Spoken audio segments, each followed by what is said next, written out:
조국 전 법무부 장관과 부인인 정경심 동양대 교수가 오늘 법정에 나란히 섰습니다.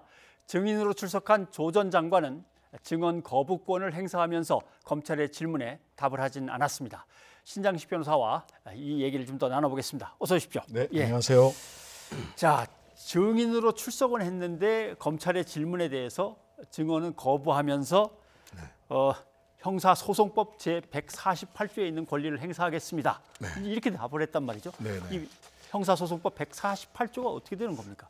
형사소송법은 148조는 근친자의 형사책임과 증언 거부라고 하는 명칭이 있고요. 누구든지 자기나 다음 각호의 일에 해당한 자, 즉 친족 또는 친족 관계가 있었던 자 또는 법정 대리인, 후견 감독인 등 이런 사람들이 형사소추 또는 공소제기를 당하거나 재판에 넘겨진다는 거죠. 또는 유죄 판결을 받을 사실이 반로될 염려, 그러니까 그것이 밝혀질 염려가 있는 증언을 거부할 수 있다라고 되어 있는데요. 이것은 근데 단순히 그냥 법에만 규정되어 있는 것이 아니라 실제로는 우리나라 헌법 제12조 제2항에 모든 국민은 고문을 받지 아니하며 형사상 자기에게 불리한 진술을 강요당하지 아니한다라고 하는 헌법상의 권리를 형사소송법에 구체화해 놓은 것이다. 이렇게 보시면 되겠습니다.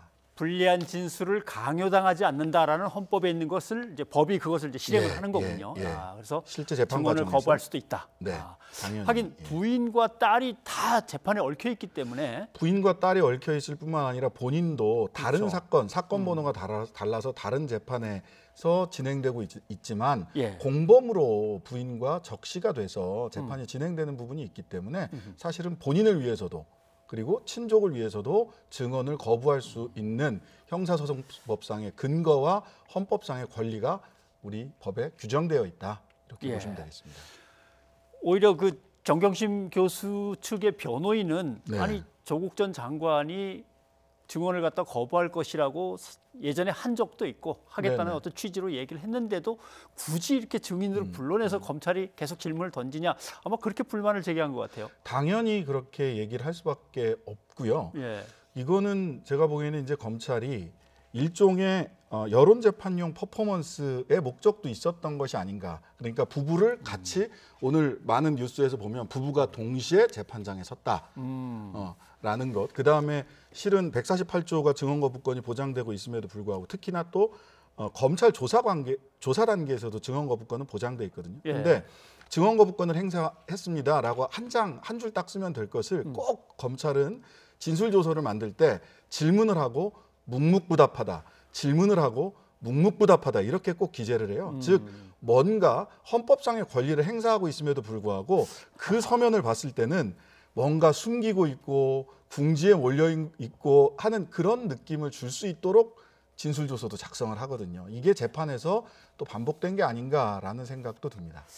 그러니까 오늘 기자들의 기록을 보니까 1시간 하고도 한 10분에 걸쳐서 108번 질문을 던지고 108번에 걸쳐서 형사소송법 148조를 적용해서 대답을 안 하겠습니다. 이게 108번을 왔다 갔다 해야 되는 건가요? 그 포괄적인 진술 거부권이 인정되기도 하고요. 답변에 따라서 질문에 따라서 개별적으로도 진술 거부권이 인정되기도 하는데 이 질문이 사실은 피의 사실과 관련 있는 질문과 관련 없는 질문이 혼재되어 있었던 것으로 보이고요. 그래서 피의 사실과 관련 없는 질문에 대해서는 사실은 변호인 측에서 이건 피의 사실과 관련 없는 질문이니까 질문하지 말아달라라고 했음에도 불구하고 이제 108번을 계속 질문을 하고 148조를 108번을 반복하게 했던 거죠. 네, 알겠습니다. 그런데 뭐 저 같으면 제가 검사라면 이렇게 해서 여기 108개 질문이 있는데 이거 다 읽어보셨으면 이거 다 한꺼번에 그냥 처리해 주십시오 할 것 같은데 그걸 다 읽었군요. 절대 그렇게 하지 않는 것이 이제 공판 조서라는 게 작성이 됩니다.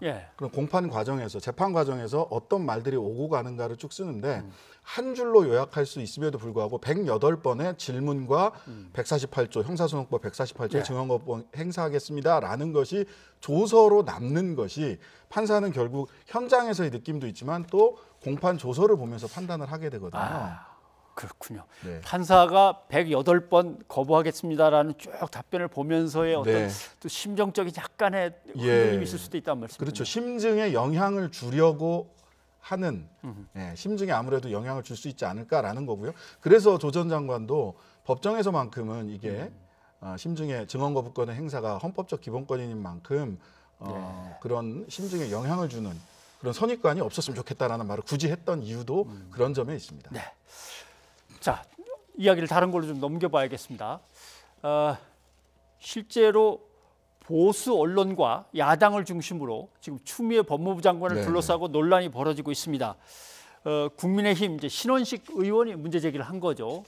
맨 처음에는 추미애 장관의 보좌관이 추미애 장관 아들이 근무한 그 부대에 전화를 걸었다 이렇게 돼 있는데 사실관계가 좀 다른 것 같습니다. 네, 그렇습니다. 이게 추 장관 보좌관이 직접 전화한 녹취 파일인 줄 알았더니 그게 아니라 신원식 보좌관이 군 관계자와 전화한 녹취 파일이고요. 이렇게 되면 법률상으로 보자면 전원의 전원입니다. 그러니까 누군가 직접 이야기한 게 아니라 들은 이야기. 근데 이제 통화한 군 관계자도 내가 그렇다는 얘기를 들은 것 같다라는 식으로 얘기를 했기 때문에 누군가로부터 들은 얘기를 군 관계자가 이야기를 하고 또 군 관계자로부터 신원식 의원의 보좌관이 들은 얘기예요. 전원의 전원 같은 경우는 사실 법정에 갔을 때는 증거 능력이 없습니다.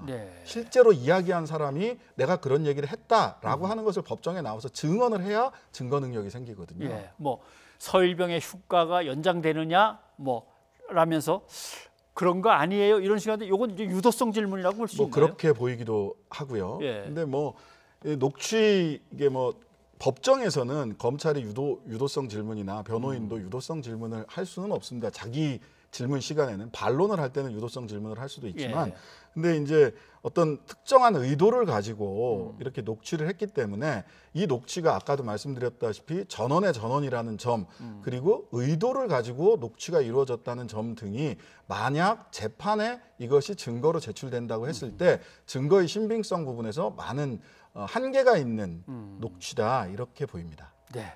신원식 의원의 보좌관이 이제 군에 통화를 한 내용 여기에 대해서 실제로 추미애 장관의 아들이 직접 반박하는 글도 올린 것 같습니다. 변호인단에서도 장문의 글을 반박하는 글을 올렸는데요.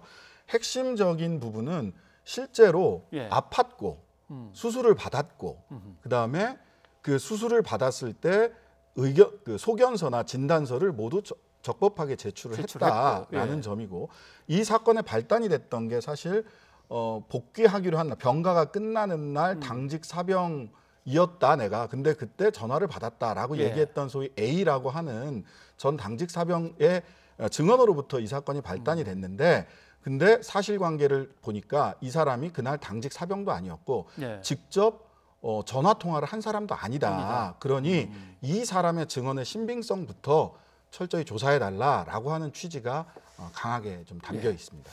추미애 장관의 아들의 휴가를 승인해준 부대장도 인터뷰를 해서 사실 내용을 밝힌 것 같습니다. 네, 어떠한 부당한 조치도 없었다. 그 구두로 승인한 부분도 있고 실제로 연대 무슨 전산 시스템에 이게 다 올라가 있다라고 하는 취지로 이야기를 했고 한편으로는 검찰에서도 그런 진술을 신원식 의원이 주장하는 그런 취지의 진술을 한 적이 없는데 또 신원식 의원은 검찰에서 이미 그런 진술이 있었다라고 얘기를 하니까 결과적으로는 검찰에서 어떤 조사가 이루어졌는지 그리고 향후에 빠르게 이 조사를 진행하는 게 좋겠습니다. 네, 아무튼 지금은 진실 공방으로 자꾸 비화되면서 이 엉뚱한 쪽으로 얘기들이 자꾸 번져나가니까 조금 혼란스럽긴 합니다. 그렇습니다. 신 변호사님 오늘 고맙습니다. 네, 감사합니다.